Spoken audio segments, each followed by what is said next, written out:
Hey everyone, welcome back to the channel. I've got something really special in today's video, a peek behind what I've been working on for the past 3 months. Very special. We're going to take a tour of this special room right here in a few seconds. But first, we have got brand new retinal blur shirts in. This is one of my favorites. It's red. It's got the sleeve on the side, retinal blur logo. It looks great. If you want one of these, message me on Instagram at retinal blur. Send me a message on YouTube. Let's get you hooked up. All right. Are you ready to peek behind this door and see what I've been working on for the past several months? I'm so excited. Let's do it.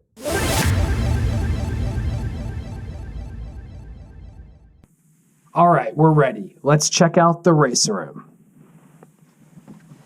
Okay, first up, we've got this Mobile One magazine ad that I found back in, I don't know, maybe 2002, 2001 maybe. I was at school flipping through a magazine, found this, and I had to cut it out. Have you seen our signs on country roads in Europe? How's a Le Mans car like your car? It goes 3,000 miles between oil changes, only in 24 hours. And year after year at Le Mans, cars filled with Mobil 1 like Porsche, Viper, get cups filled with champagne. I mean, check out how cool that is, man. Two Porsche GT1s with their flames blasting down the Mulsanne. That's such an amazing image right there. Below it, we've got another Le Mans print, the BMW V12 LMR from 1999. This is actually the first race that I discovered endurance racing and Le Mans that year, so I decided to get this framed. This was also the year the Mercedes flipped. Orca Viper won, BMW won. It was one to remember for sure. This is kind of the Le Mans wall. Le Mans is very prevalent in this room. Here we have a laser etched piece of wood of the track. Talks about details of the track, different famous corners, track notes, the compass on where you are. Here's all the corner names, years it was built, the track length, number of turns, lap record set by Neil Johnny in 2015, and the elevation change. It's really cool to have. This is a great little section of the wall right here. We're going to flip. Now we're going on this side. We've got two Viper posters. I got these back in 2000, and it's a double-sided poster, so I wanted to get two of them and frame them side by side. This is the 1997 FIA GT World Championship poster. 11 races, 3 continents, 2 Vipers, 1 championships. Pretty cool line of copy right there, celebrating the dominance in the FIA GT Championship between the 51 and 52 Viper. On the other side, historical right here, 53 wins in 24 hours. Another great line of copy referencing the number 53 Viper that took the class win in 1998. This is autographed by David Donahue and Tommy Archer, who drove both of those Vipers. And this is a double-sided poster, and it works so well together. I love it. Let's move on. We're still talking about the Viper. Let's talk about these metal signs right here. These are 3D metal aluminum signs, not 3D printed, but 3D in the terms that they turn and they bulge out of the wall. It's so cool. I found these on eBay. This guy, he makes all kinds of race things like this. These are the only 2 Vipers he has. Of course, the number 53 from 1998 and the 2000 number 51 Le Mans, the last race of the Dodge Viper at Le Mans for factory team Orca. These are 2 amazing pieces right here. As we go up, we've got this Porsche poster that I got way back in the day. As you can see, American Le Mans series. So this is way back at the inception of the ALMS, probably around 2001, 2002, 3, somewhere around this era. Went to a race and had it autographed by the winning by the drivers of the two cars, number 26, number 23. I'm a little iffy on who has signed these because I can't remember. Looks like Timo Bernard. I don't know about that. Maybe Lucas Luhr, Sasha Maassen, maybe. I don't know. But another great line of copy from Porsche. They write such great posters. We brake, find ourselves blip, thinking about downshift, endurance racing, accelerate all the time. And that's something I do. I think about racing all the time. So I just thought that was really cool and really complements this wall. A lot of these posters in here are autographed, and these are some things that I've treasured and cherished throughout my passion and my days of collecting. And I finally have a room to showcase it all. And I've been spending months putting it together. Let's talk about this. This is a shadow boxed actual race crew shirt from Le Mans 2000, where this Viper ran. This is a crew shirt. It's personally autographed to me by Olivier Beretta, who drove the number 51 Viper right here to victory. A very good friend of mine, one of my best friends, Neil, he bought this from a charity auction that Olivier was auctioning off a lot of his personal race items way back in the day, probably, again, mid-2000s maybe. And he had this shirt autographed to me, and it's been hanging in my closet for 20 years. I didn't even need to iron it. It was perfect. So just put it in the shadow box, and it looks so cool there. Really complements this wall with the Viper shirt, these Viper signs, and the Vipers over there with the Porsche in the middle. It all kind of comes together and looks really great on this wall. As we go down here, we've got this Audi magazine double spread that I saw in a magazine and I cut out because I thought it was so cool. Great then, great now. Look at that, the R8 back in the day, the debut of that famous race car that dominated and set a trailblazing win streak at Le Mans, probably like 13 wins or something like that. Really a golden age at that race. Really, really cool. So this is the first big wall right here. It looks really good. I'm going to step back so you can kind of take it all in. It looks really great. Speaking of Audi, well, let's just go over here for a little bit. Let's talk about another Viper. So as you can tell, and as you already know, I'm a huge Viper fan. Huge Viper racing fan. And this is probably one of the most treasured items I have. This is a poster that I bought and I took to my very first race, the 2000 Rolex 24. And it was so small and thin that I was able to put it in a little backpack in a little tube roll.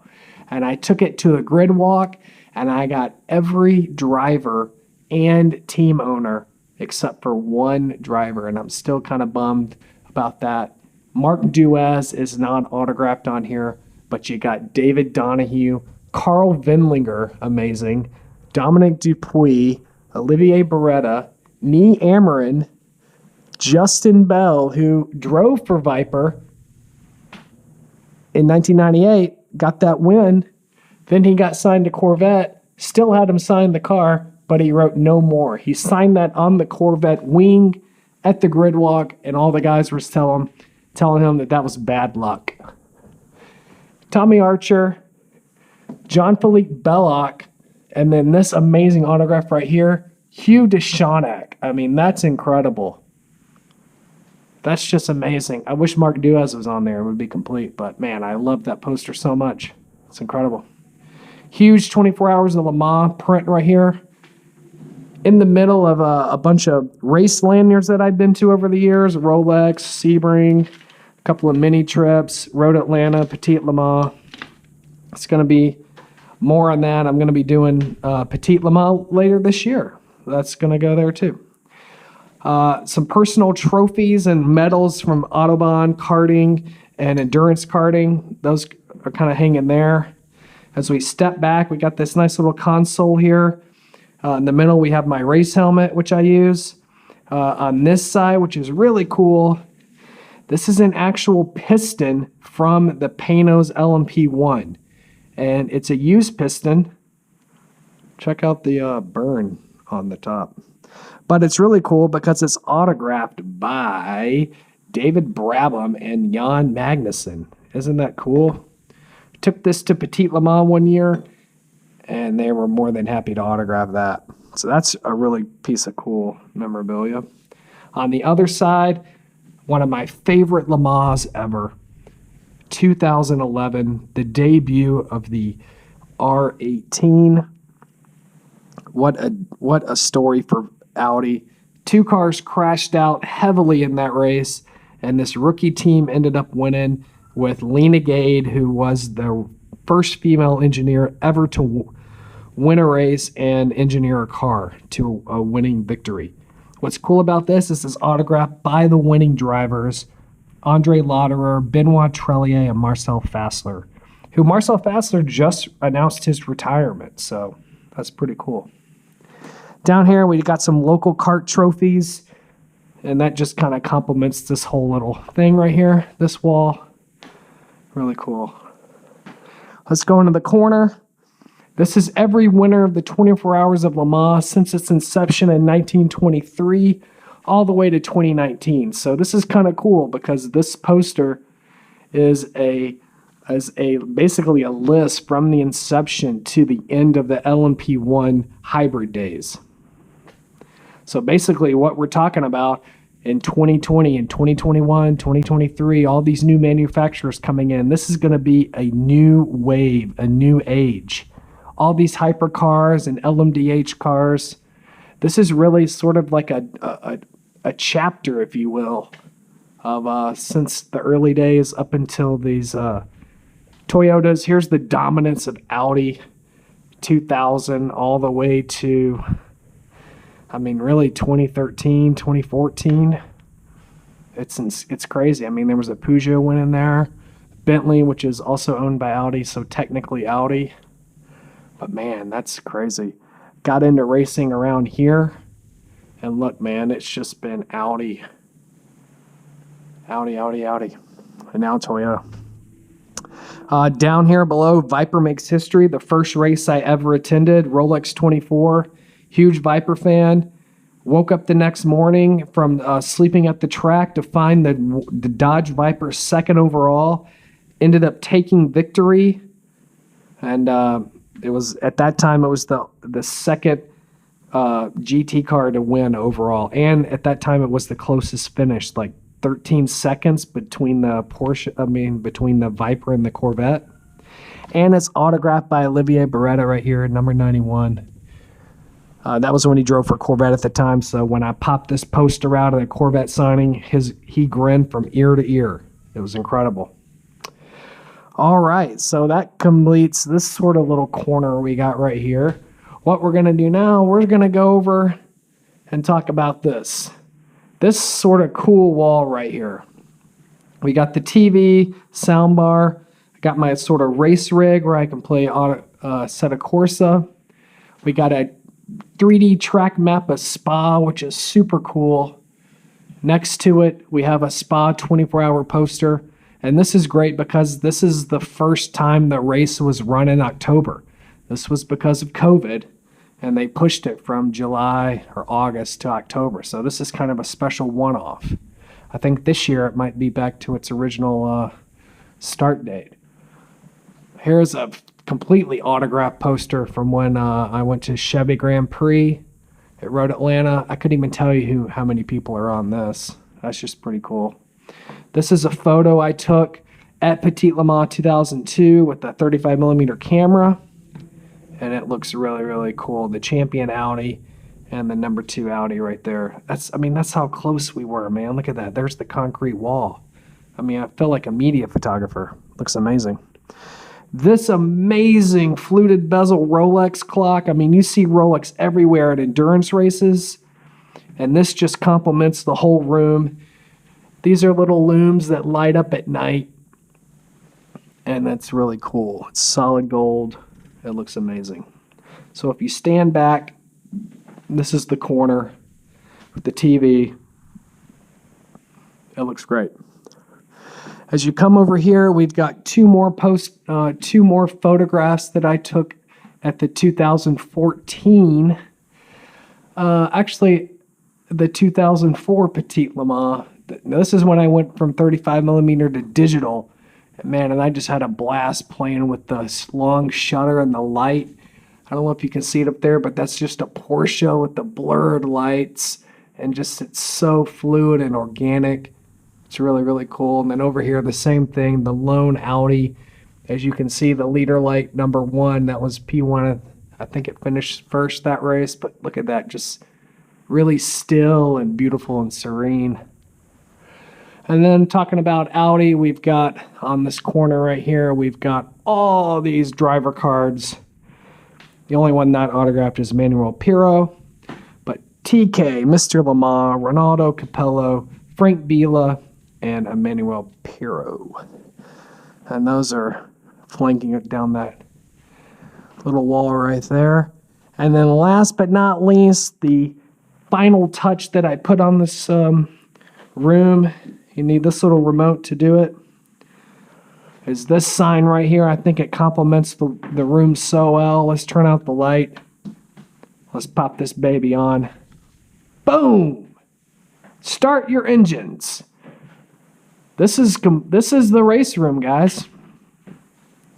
This is the race room, and I love it so much. I'm gonna turn the light on.